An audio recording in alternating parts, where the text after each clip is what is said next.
Attention, EV enthusiasts. Brace yourselves, as Tesla shares, the priciest on the market, are dipping ahead of a major company announcement. Meanwhile, GM has unveiled a groundbreaking zero-emission engine poised to make both electric and internal combustion vehicles a thing of the past. This revolutionary technology promises to be the next big leap in the automotive industry, steering us towards a fully eco-friendly future of transportation.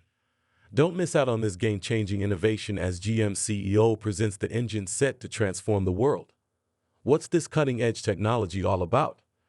GM's quest for an alternative to EVs has culminated in the revolutionary compressed air technology.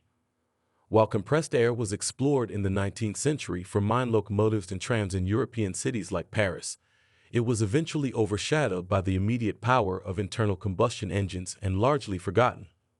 Now, GM is bringing this innovative technology back into the spotlight, ready to reshape the future of automotive engineering. However, in the early 2010s, the French car manufacturer Peugeot saw the potential in combining compressed air with internal combustion engines into an all-new hybrid technology that retains the eco-friendliness of a regular hybrid without needing a battery. While these prototypes didn't move far from the testing stage, they did spark a fair bit of interest from the rest of the automotive industry, most notably GM.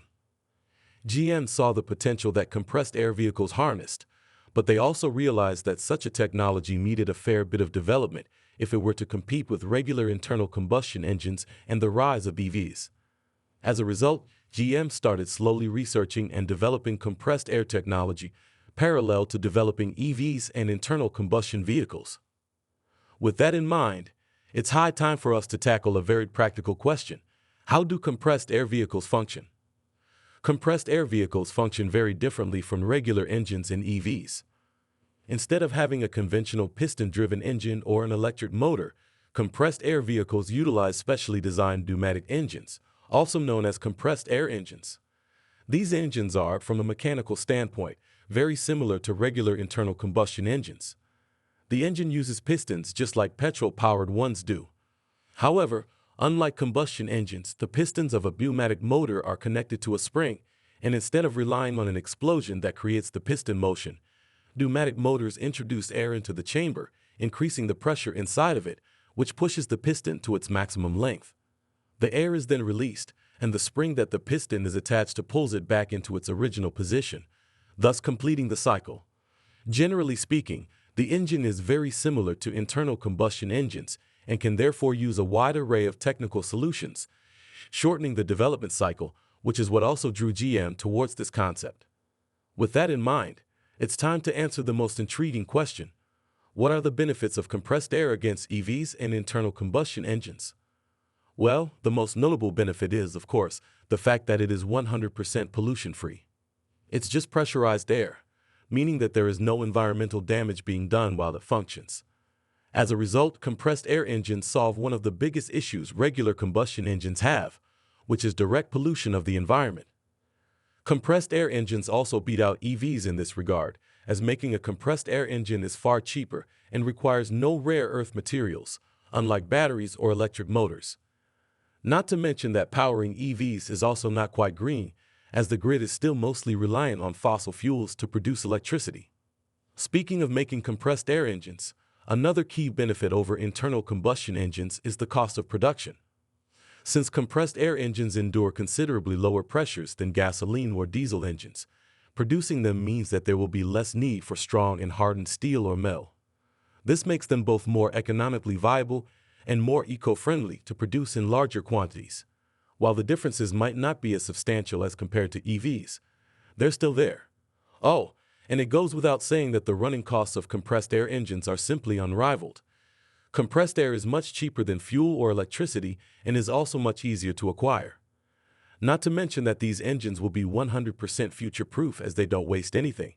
They just use pressurized air that, after it exits the chamber, remains structurally unchanged. However, as potent as they sound, compressed air engines have a few drawbacks that keep them from being developed and used on a wider scale. Are there any drawbacks to this technology? That said, GM has been working extremely hard on ridding this technology of its glaring issues, and they have been quite successful at it. First of all, the problem of the car's power has been solved with the introduction of new high-pressure air tanks. These high-pressure tanks compress the air even further, which translates into higher cylinder pressure.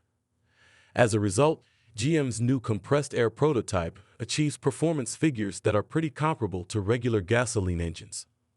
Furthermore, GM has also found a way to extend the vehicle's range. How?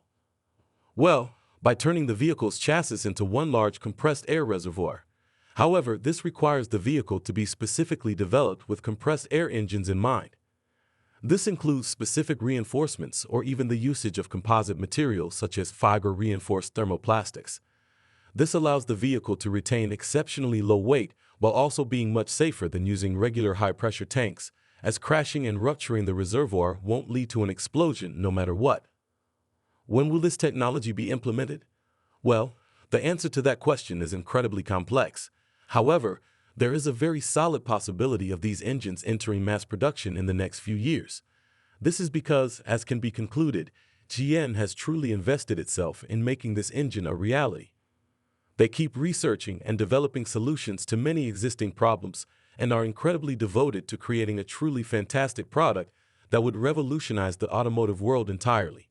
Plus, the general mechanical familiarity and similarity to internal combustion engines allow GM to develop such engines much faster than if they were doing it from scratch.